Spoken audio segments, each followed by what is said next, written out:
Hi folks, yes it is me, Doug at Dizzy Lizzie's.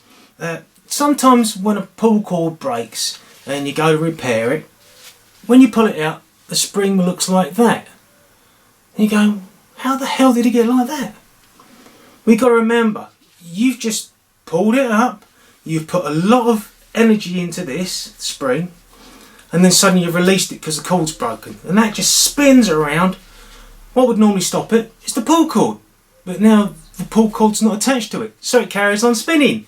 And it basically tries to unwind itself, and that's what happens. It's a simple enough repair as long as the spring allows it to be, because they are a tensile material.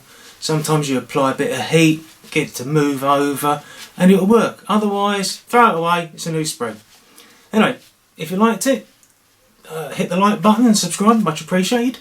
Until next video, take care and be safe.